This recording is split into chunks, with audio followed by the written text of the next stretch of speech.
Há três portas que precisamos destacar no livro de Apocalipse. Logicamente, são portas simbólicas e nos trazem muito conhecimento e essência daquilo que o Senhor quer para a nossa vida. E nós vamos ver as mensagens das 7 igrejas. Nós estamos estudando na Hotmart o livro de Apocalipse e fizemos ali um estudo bem profundo sobre as 7 igrejas, cada simbologia. Venha estudar conosco. E quando chega no livro ali de Apocalipse capítulo 3, fala com a igreja de Filadélfia, uma igreja que é aprovada, não tem nenhuma reprovação, e uma igreja, embora com fraqueza, permanece na graça, não são na virtude do eterno. E o Senhor, ele se apresenta com essa autodesignação. Para cada igreja ele tem um nome que ele mesmo se autonomeia, e para a igreja de Filadélfia, ali no versículo 7 do capítulo 3, diz claramente: isto diz aquele que é santo e verdadeiro, o que tem a chave da casa de Davi, a chave de Davi, ou a chave da casa de Davi. Nós vemos a passagem de Isaías, capítulo 22, versículo 22, quando ele fala com Eliaquim. Eu tenho um vídeo gravado aqui no canal do YouTube sobre a chave de Davi. Esse é um tema à parte, mas é muito precioso, se referindo a Eliaquim. E agora, logicamente, isso que era literal, porque os mordomos, os ministros, tinham a chave de Davi, que era, logicamente, o portal onde estava o armazém, onde tinha tesouros, onde tinha armas, onde tinha ungüentos, onde tinha especiarias. Essa é a casa do tesouro de Davi. Inclusive, Ezequias, leia lá no capítulo 39, quando o rei da Babilônia enviou emissário, ele abriu essas portas com a chave de Davi, abriu as portas literalmente, mostrou os tesouros. Isso desagradou ao Senhor. Confira lá, isso é muito profundo. E aquilo que era literal, tesouros, hoje em dia são tesouros segundo as abundantes riquezas da sua glória para a nossa vida espiritual. As armas, que era a sala de armas, exatamente, você pode confirmar isso em Isaías, capítulo 39, são exatamente agora as armas não físicas, mas são armas espirituais.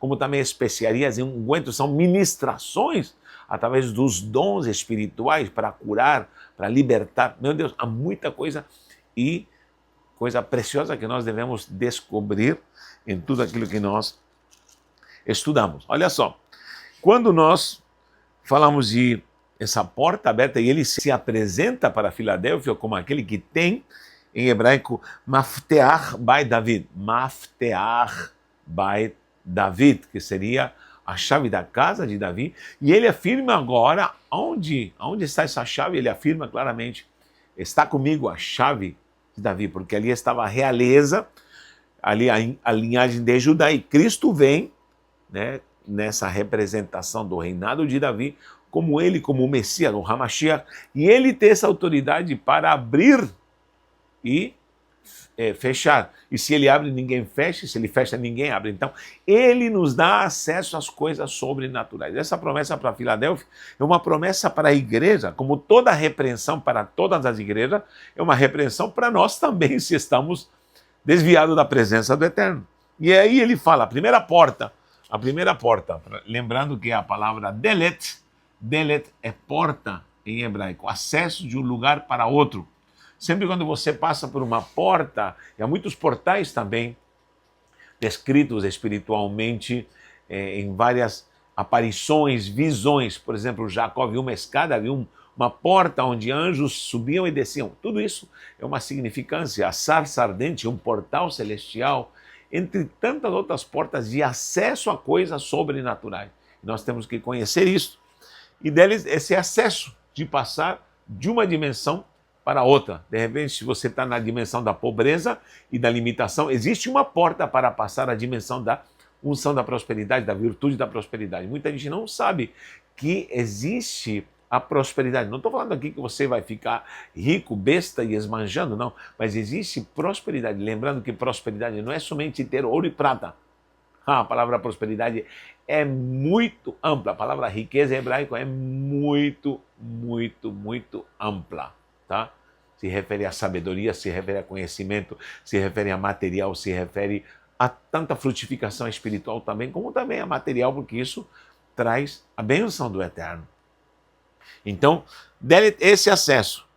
E ele fala claramente para esse pastor da igreja de Filadélfia, eis que coloco uma porta aberta. Então, essa porta aberta é a primeira porta, que nós vamos falar, porta aberta. Uma porta aberta. O acesso às coisas sobrenaturais. Leia lá Efésios, leia 200.000 vezes, leia a epístola de Paulo aos Efésios. Você vai entender o acesso à riqueza, às abundantes riquezas da glória, a herança que temos em Cristo Jesus, que nos fez herdeiro e co-herdeiros, toda essa essência sobrenatural que nós temos acesso nas regiões celestes com Cristo Jesus. Isso um cristão precisa conhecer e estudar. Então, essa porta é a porta aberta a tudo que é acesso ao sobrenatural. Se você precisa de sabedoria, ali está a sabedoria. Se você precisa de dons espirituais, esse é o acesso. Se você precisa de riqueza espiritual, se você precisa de libertação, Cristo se apresenta como a porta. Então, essa porta aberta é o acesso às coisas sobrenaturais, a milagres, a providência, a socorro do céu no tocante à área material, familiar, espiritual. Deixe um comentário se você necessita algo específico. E nós, logicamente, sempre estaremos orando. E cada pessoa que pede oração, nós não ignoramos. Só não temos tempo, por favor, de atender cada caso, dar aconselhamento, senão a equipe não está liberada para fazer com o contato que nós temos. Então, se você quer estar enviando o seu nome para pedido de oração, nós estaremos orando. Temos equipe de oração. Todo sábado aqui tem um grupo de pessoas sérias que estão orando numa meia vigília de oração, todo sábado às 21 horas, como também no domingo, antes da nossa reunião, temos equipe orando e intercedendo e podemos estar orando pela sua vida. Então, há alguma necessidade? Precisamos saber como ter acesso a essa unção gloriosa, o poder, a virtude, a riqueza sobrenatural que temos por herança. Primeiro, uma porta aberta. E olha as características que ele dá, ele ressalta aqui, que são virtudes da igreja de Filadélfia. Diz, tendo pouca força, ou seja, fraqueza. Reconheça as suas fraquezas e saiba que você, mesmo com pouca força, você pode ser vencedor em Cristo. Segundo, guardar-se minha palavra. É uma condição fundamental para termos acesso às coisas sobrenaturais, guardar a palavra perante o mundo que está querendo infestar a igreja do Senhor. A igreja sempre será santa, porém há uma ala que se corrompe, como vemos aqui também, tantas igrejas que se corromperam e são exortadas ali em Apocalipse, nas 7 igrejas da Ásia. Há corrupção, há maldade, há apostasia, há doutrinas de demônio, doutrinas de Nicolaíta, temos Jezabel, temos tanta coisa maligna que está hoje no meio da igreja do Senhor. Mas há uma igreja que é fiel e é santa, que guardou a sua palavra. Terceiro diz, não negaste meu nome, porque muita gente tem negado o nome de Yeshua HaMashiach, tem negado o nome de Jesus Cristo, nosso Salvador. E negar o nome significa, principalmente, abandonar esse amor a Ele, o zelo de honrar o nome do Senhor em fidelidade. Lamentavelmente, muita gente se corrompendo e o nome do Senhor está sendo jogado às traças, lamentavelmente, e muita gente que se tornou uma vergonha para o Evangelho. Mas essa igreja continuou fiel. Para os fiéis, vê essa porta aberta de glória e de santidade. Se você é uma igreja fiel, dê glórias e exalte o nome do Senhor. A segunda porta é uma porta que está apresentada aqui para a igreja de Laodiceia. E aqui ele está falando claramente para a igreja de Laodiceia.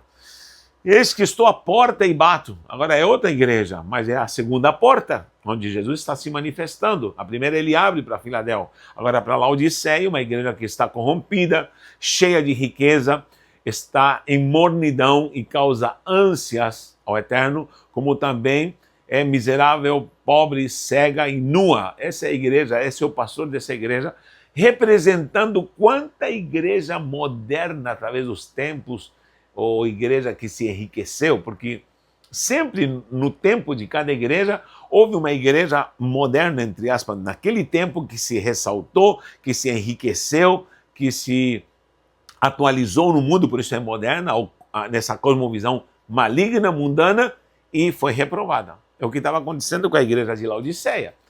Passa o tempo e essa igreja também, com certeza, passou por muitas etapas e hoje temos uma igreja modernizada. Sempre, em cada época, haverá uma igreja modernizada que se atualiza com o mundo, que faz amizade com o mundo, entra em mornidão, se enriquece, porque Mamon entra nessa ação diabólica maligna com o poder do dinheiro, embora o dinheiro é do Senhor, mas a idolatria ao dinheiro, o amor ao dinheiro traz a raiz de todo, é a raiz de todos os males. E vemos corrupção, onde ela lhe falta colírio, lhe falta veste porque está nua, está desprovista da graça, meu Deus, e é chamada de pobre ainda, miserável. E ele está, o próprio Cristo está batendo na porta. Peraí, para Filadélfia abre uma porta, tá? E esse é o acesso que temos. Agora, Jesus está do lado de fora, batendo na porta. Eu quero entrar, eu quero entrar. Ele persiste porque ele não desiste do céu. Então, ele está na porta batendo, vou colocar aqui, bater na porta. Essa porta ele está clamando. E não é para inconversos, é para crentes. Crentes que botaram Jesus do lado de fora. Sempre conto a história que eu vi, quando eu era criança, eu vi essa história. De uma irmãzinha muito simples que catava papelão na rua, uma senhora muito simples, humilde, que talvez não tomava banho porque estava ali catando papelões e angustiada, querendo morrer pela vida que levava, escutou um coral lindo cantar numa igreja suntuosa, né? Muito linda, maravilhosa, um coral maravilhoso, num bairro muito elevado, muito rico. E ela sentiu o chamado do Senhor, entrou naquele local através do hino e entregou sua vida a Jesus, se ajoelhou, chorou e ali foi tratada. E quando saiu da igreja, falaram para ela, por favor, procure uma igreja, uma congregação que seja do seu nível. A senhora não pode ficar aqui. É lindo o que a senhora fez, se arrependeu, mas procure. E ela não entendeu e novamente frequentou essa igreja e, de fato, a liderança não a deixou entrar e falando, a senhora não pode ficar aqui porque essa igreja não é do seu nível. Olha só. E ela chorou muito e disse, como é possível que eles tenham me colocado para fora? Por que não me deixam entrar? E veio a voz do Espírito e falou com ela, não te preocupa, há muito tempo que eu estou fora, há muito tempo, o Espírito Santo falou, eles não me deixam entrar. E ela se conformou e, logicamente, continuou servindo ao Senhor. Isso eu escutei lá no Chile, há muitos anos atrás. Queridos, nós precisamos entender que existe essa possibilidade de nós colocarmos, eu, Natanael, pode ser por um segundo, por um minuto, por um dia, por pensamentos, por palavras e ações, todos nós colocamos Jesus para o lado de fora. Quando o pecado entra em nós, e às vezes você está sendo atacado na mente, por intenções, porque aí começa tudo, Jesus fica do lado de fora. E lógico, está repreendido e voltamos. Quantas vezes você já passou por isso? Está repreendido. Todo pensamento carnal, humano, de vingança, de ódio, repreendemos e Jesus volta. Ele bate na porta. Quantas vezes o Senhor bate na porta e diz, ei, que pensamentos são esses? Você me colocou para o lado de fora. E eu preciso adentrar novamente. E essa é a santificação que precisamos ter constantemente. E a nossa luta até o dia que partamos dessa terra. Até quando é a nossa luta? Para sempre. Jesus precisa entrar no nosso coração e reinar e permanecer ali. Não é negócio de salvo, salvo para sempre, não. Você foi salvo, mas você vai ter que guardar o que você recebeu. Guarda o que tem para que ninguém tome tua coroa. E precisamos vigiar, estar alerta. Precisamos zelar pela glória dessa salvação no processo glorioso da santificação. Então, aqui Jesus está do lado de fora.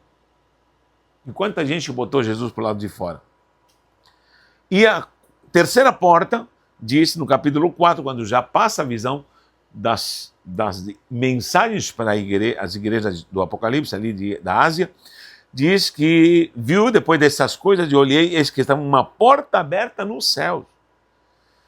E essa primeira voz, que é como de trombeta, falou comigo e me disse, sobe aqui, sobe para cá. Então, a terceira porta é nos céus. É nos céus. E ali o Senhor chama João, vem para cá. Essa porta simboliza a sua vinda. Um dia os céus vão se abrir e nós vamos ver ao Eterno nos chamando. E essa vinda, com certeza, ela é iminente. Essa vinda é, com certeza, eminente, iminente e eminente.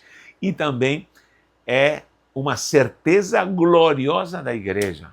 E muitos até por tardia estão fazendo qualquer coisa, mas um dia essa porta se abrirá e nós seremos transformados em glória. E nós precisamos estar alerta.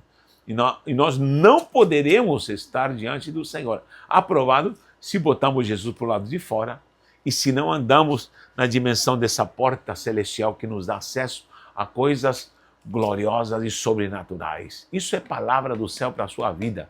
Se você entende e ama essa palavra, deixe um comentário e fale se há realmente essa necessidade de buscar a santificação sem a qual ninguém verá ao Senhor. Te convidamos para estudar conosco e se você quiser contribuir com esse canal e nos ajudar a poder estruturar melhor e expandir mais o poder da palavra, nos ajude, coopere conosco. Que o Eterno te abençoe grandemente. Um abraço e um beijo no seu coração.